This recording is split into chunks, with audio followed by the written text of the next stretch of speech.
tinatanong nyo guys kung may elementary school dito sa Boracay. Malabag Elementary School.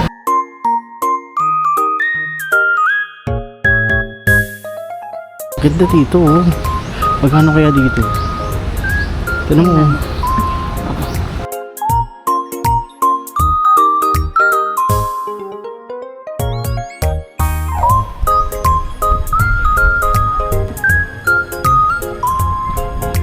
Dito naman guys, papasok dito sa may gilid ng Pande Boracay.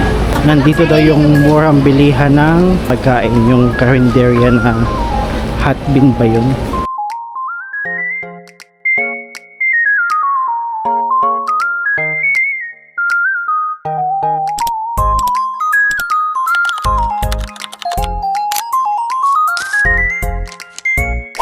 Good morning everyone! Good morning. So para sa mga naghahanap dyan ng beachfront hotel na nasa Station 2 papuntang Station 1, papakita namin sa inyo. Kaya kung balak nyo pumunta sa Boracay at yun yung mga prepare nyo na hotels, watch this video. Kasi baka nandito na yung accommodation or hotel na gustong gusto nyo. So kung prepare nyo naman yung hotels na nasa Station 3, panoodin nyo lang yung last na vlog ko dito sa aking YouTube channel. So pumunta muna tayo ng 7-Eleven guys. Bibili tayo ng sabon kasi ang dami na namin lamok, ang dami na namin labahi. So may mga sabon naman dito pero puro powder lang. Ang hinahanap namin is yung bar para matipid.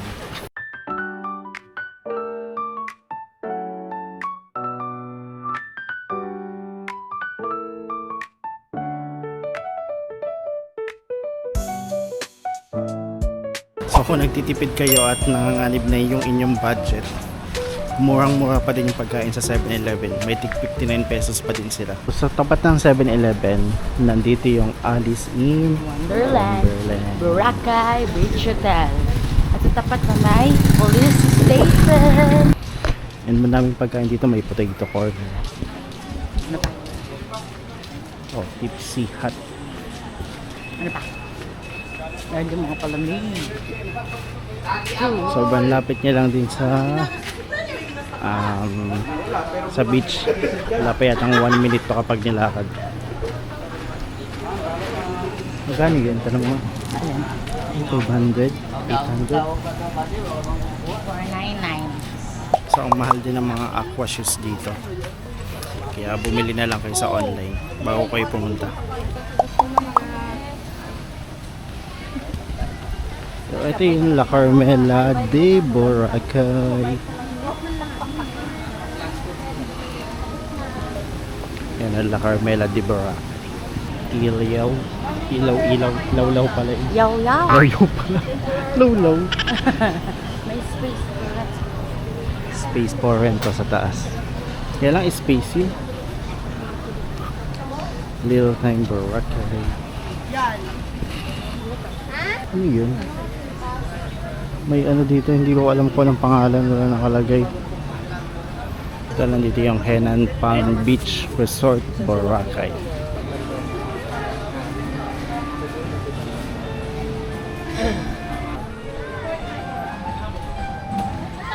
Dito yung Ace Inn. Sa katabi lang siya ng Henan. Nagtagastos naman. Dagdagas. Snow Ice Global Top 50 Dessert. Let's try. Must try, yeah. JC's recommend. Ano to? Ngingi noodles. Ginigi? Nigi pala. Anong ngingi? Nigi pala, sorry. Akala kong ngingi. Ito, Boracay Info Euronet. May ATM dito. May cash changer, money changer. Ano ba dito? Ano, may Big Bro dito sa Station 2. Yan, sa mga mahilig dyan magkape. Alam natin na mura sa Big Bro. And then may isa na namang hotel dito. Hotel ba ito? Is pa lang, Anahata Wellness Spa. Coats. Anong coats? Coast. Hotel ba? Coast. Yeah. May mini swimming pool doon, dalawa. Oo, Charot. hotel, te. Anong hotel? Hotel. Coast? Coast. Yan, hotel pala siya guys. Coast yung pangalan. Coast. Then ito naman yung El Centro Island Beach Resort. Ito naman yung ibaba niya. Ang ganda siya. Ito naman kung may budget kayong malaki-laki guys. Mandarin Bay Resort and Spa. Laki yun. Ito yung may pinakamahabang swimming pool guys dito sa Station 2. Diyan ba yan? Kaya lang medyo pricey siya. Diyan ba yan? Yep. Pero sulit naman dito guys. At pwede din kayo mag day pass dito for only 1.5. May enjoy nyo na yung swimming pool nila. May 1,000 consumables for food. Yep. Yung sa 1.5 consumable yung 1,000.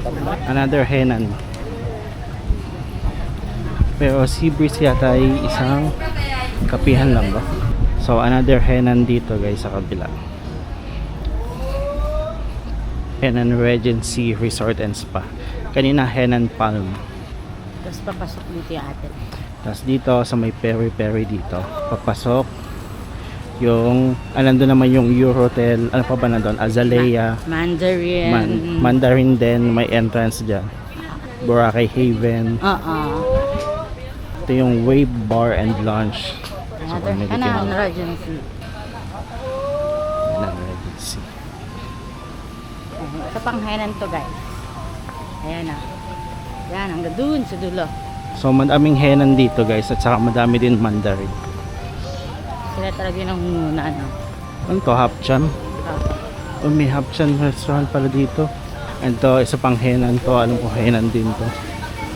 Mataas na yun, ayun yung letter H.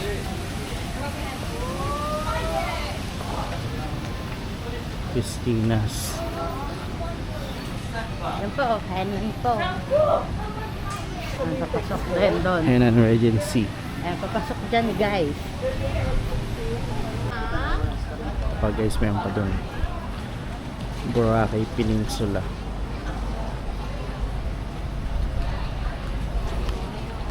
Ito siya oh. Hindi pwede magpaluto dito. Kaya lang, yeah, pang may budget talaga siya na malaki-laki. Yung mga seafood na paluto. Another Henan Garden Resort. Nadaanan na natin yung Henan Palm, Henan Regency. Ayun, Henan Garden Resort. Doon yata. Papasok doon. Kabila. May KFC. Ayun. Doon sa may KFC. Ang galing. Kung saan talaga nila sinisiksik na. Oh, ito naman, alam, may Mandarin na naman dito. Mandarin Spa. Yan, Mandarin. Mandarin Spa naman dito guys. Tama to. Ano yun? Yung shiny. Yung ano? Ang ba? So, sa Mandarin Resort, merong Mandarin Spa. So, dito lang din yan. Magkatabi na yung resort tsaka yung spa nila. Baka ano din to, hotel. Alan? Ba't may swimming pool? Alan? Yung Mandarin Spa.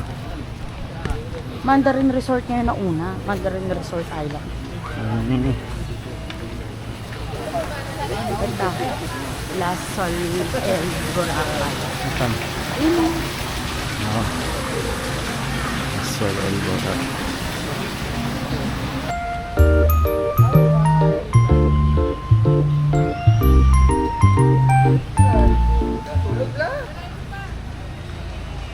Enrico's house. Dito siya. Dito sa papasok na to. Katabi siya ng McDonald's guys. Yung Enrico's house. Hindi na natin mapapasok kasi yung iba hindi sila nagpapapicture. Ang mahalaga alam niyo kung nasan sila nakalocate. Station 2 to ha. Wala pa tayo sa Station 1. Dito.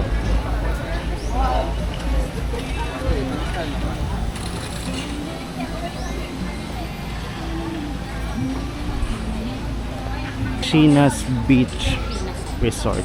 Shena? Shena's Beach Resort. Main Boracay. Ito naman siya. Taas ng Halumanga. Sa taas siya ng sikat na Halo Mango. Ito pa, must try din tong Halo Mango na to. Ito yung Lishu Beach Resort. Lishu? Ha? Lishu, ayun na nakalagay. Lishu Beach Resort guys. Katabi lang din nung kanina na Ericos. Malapit din sa may McDo. Ito naman yung Uptown. The one and only beachfront hotel. Uptown Hotel. Uptown. Ganda rin magising dyan. Ayan mo. May live band dito paggabi guys. Yan ang pagising mo. Ito na agad mo. Ganda. Ito another Mandarin to no. Mandarin Nest. Mandarines. Hakuna Matata. Yan ang Tawag. ayun guys, Mandarin Nest. Yan, katabi niya yung Jollibee. Tapos, malapit na tayo sa D-Mall. Yan, sikat na D-Mall guys. Yan. Sa sunod na lang siguro natin guys, ikutin yung D-Mall. May mga hotel din dito. Meron din, pero siguro ibang ano na lang. Pag sinabi ng hotel nyo na pag sinabi na ang location ng hotel nyo is inside D-Mall, dito lang din yung D-Mall oh. And magandang location din siya kasi D-Mall yung pinakang sentro.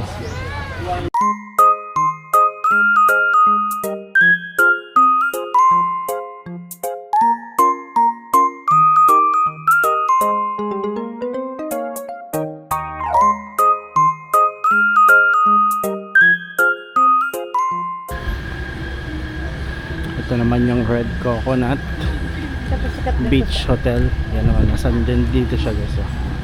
Beachfront din siya. Tapos may swimming pool. May nagpo-perform din dyan para dance paggabi. And may live band din yata I think. Kaya lang yung front nila dito sa beach is restaurant. Dito naman sa may Crocs, pag diniretso nyo yan, nandyan naman yung Piccolo Hotel. Ito anong hotel to? The District. The District. The District. Henan Crystal Sands. Maganda din yung hotel nila, ang laki. Oh. Kadalasan ng hotel guys, yung front dito sa beach ay restaurant, no? Nakakapagod na guys. Pero napansin ko, at baka napansin nyo din, ang pinakamarami talaga dito mga hotels and resort. Henan, no? Henan. Tapos pangalawa, Mandarin. Dami, grabe. Yung karaniw, kadalasan pa beachfront yung Yes. mga Oh, hotels nila.